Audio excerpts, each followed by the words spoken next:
Hello everyone, happy Saturday. I hope you guys missed us as much as we missed you last week. We decided to take a little break. We did get pretty active on Twitter. We've been talking with a lot of people starting the 100 Days of Code challenge, and we may or may not be working on something special for all of you. But we've been posting about it on Twitter, so feel free to jump over there at Madness Labs and share with us your experience on 100 Days of Code. And we'd love to feature you in our videos. This week, we're going to be covering more GitHub or Git stuff. This is because our most popular video is somehow this goob right here explaining how to use Git with VS Code and GitHub. It's got 64,000 views, which is insane because we just made this for a class we were teaching in St. Louis. And we just started uploading and here we are, and it's our most popular video. And so in this week's video, we're going to be covering how to set up GitHub with an SSH key so that you can do things like enable two-factor authentication and just overall sleep better at night, knowing that your code is protected with an SSH key and that if somebody gets your password, they're not going to be able to get into all of your projects. So without any further ado, let's get it on the road.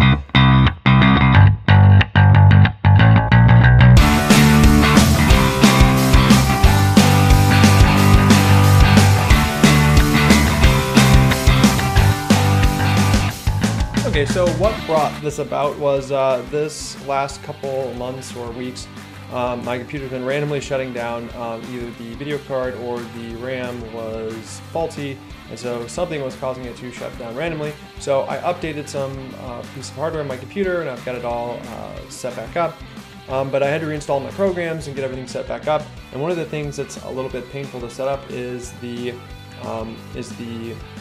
process of getting an SSH key set up with GitHub. First, you'll want to download, if you haven't already, set up Git, and I've got a link to that video down in the description.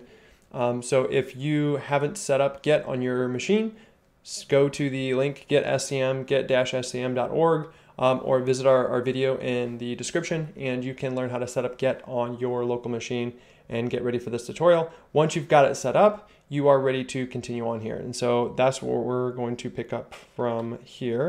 So first off, I'm gonna jump into my programs and we're gonna type in git, G-I-T.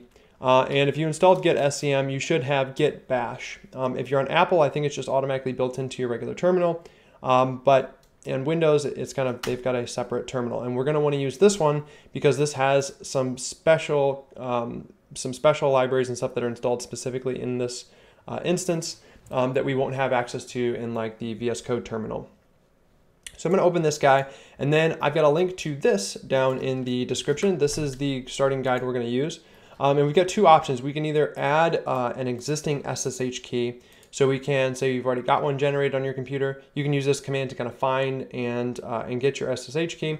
Otherwise, we're going to start up here at the top and we're going to generate a brand new one. So the way an SSH key works is basically we generate a key, and it generates as a pair of keys. Basically, it generates a public key, and that public key is what we can then hand out to other services because it's something that can be publicly visible. It's something that they will use this public key in order to get they will use this public key, and then you will say, hey, here is my secret key. You will hand them this secret key, and that will validate you with whatever service. So lots of services use SSH keys to set up different things. And in this case, we want to use SSH in order to connect to our GitHub repo. And this is required if you're using two-factor authentication with GitHub, which I highly recommend setting up. If you run into your profile, you can go into settings and you can set that up. But we can set this up even without, and it's a great way to make sure that, again, we're only letting people have access to our repos and our account if we've generated one of these SSH tokens. So it's kind of like a per machine basis kind of thing.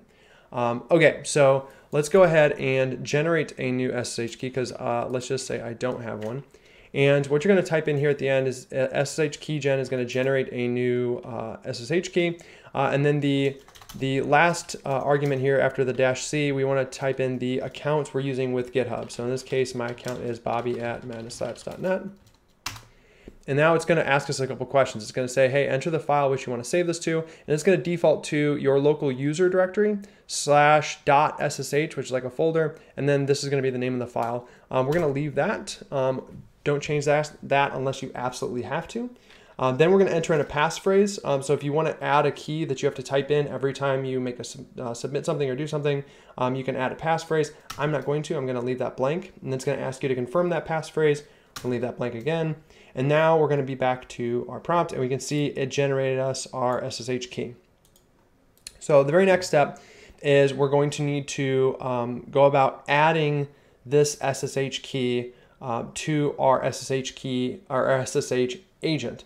And so what this will do is this is going to basically allow us to use a SSH key, and it uses it on our machine when we're doing stuff with Git. So let's go ahead and copy this first command here, this eval. And what this is going to do is just make sure that SSH agent is running. So if it's not running, this will basically start it up.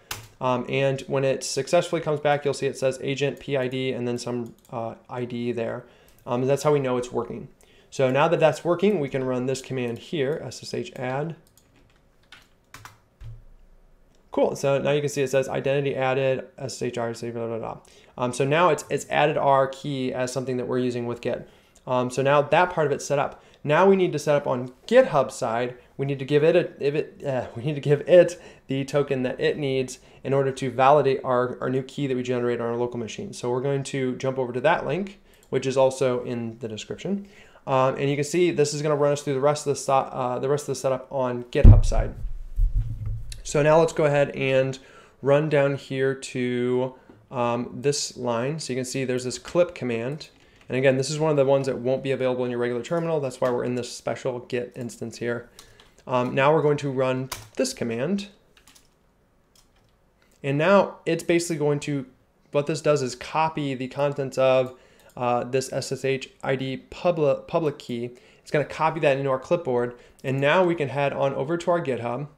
We will head up to our little profile icon. We'll go to settings. And then now that we're in our settings, we're going to go to SSH and GPC keys. Now we're going to click on new SSH key, and now we can title this key, and I'm going to name it test key because I'm going to actually delete this the instant the video is over.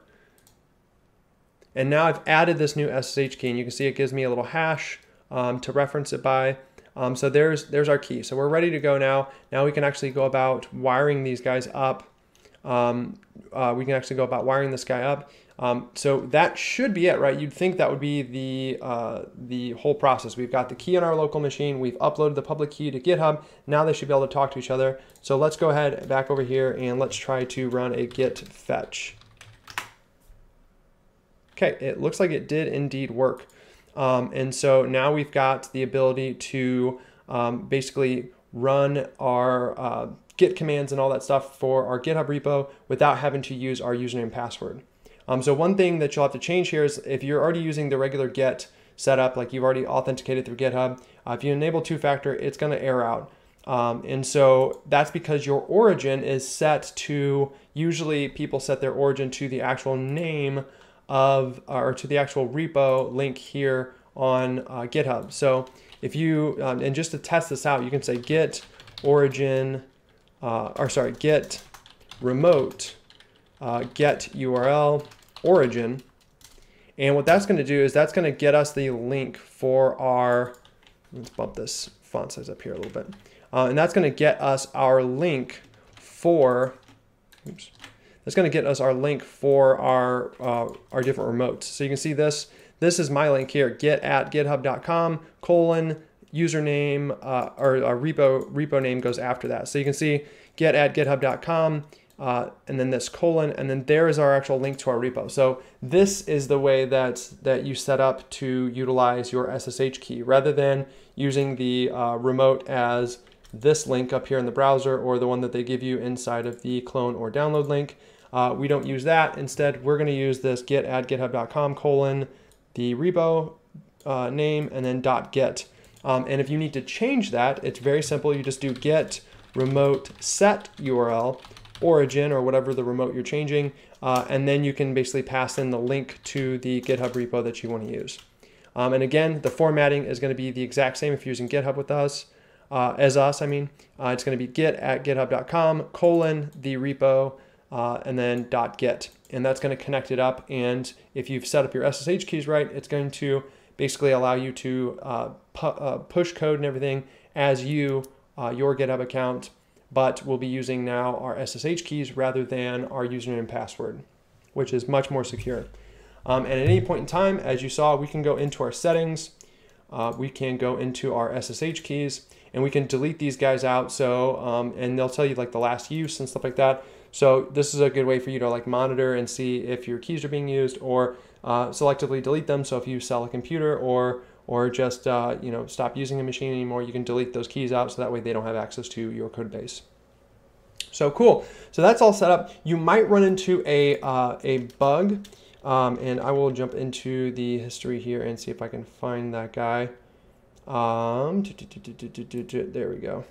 So what you might have to do is run this command here, and I will put this in the description as well, a link to this file. But sometimes what can happen is it will try to authenticate with GitHub. It'll try to use the SSH key, but it will get rejected because GitHub isn't a known host. And so if you get this error, you can run this command, SSH key scan. And what this does is it scans through your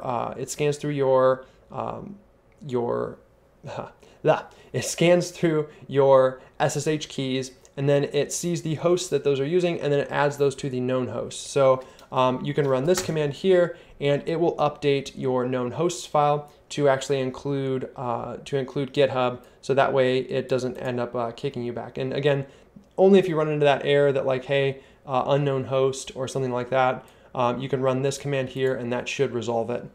And then the last thing, just for thoroughness here, if we go into our local user, so you can go into this PC, local disk C, the name of your user or users, and then / the name of your user. You can see here there's a .ssh folder underneath your user now, and you can see there's your RSA, your secret key, there's your public key, and then your known host. If you run that other command, your known host will include the actual list of hosts. So there you have it, guys. Really quick, because this is something that you commonly do. Setting up SSH keys and connecting them to different services happens a lot, and this is a general practice that you can use actually for a lot of different services. But that's it, guys. Thanks for tuning in this week. Next week we'll be doing more component videos and stuff like that. We're going to actually build something again using Stencil. But yeah, make sure that if you liked this, you give it a like, you share it, you do the little subscribe and the fucking bell and like all that stuff, guys. You know how it works. So thanks for watching, and we will catch you next week.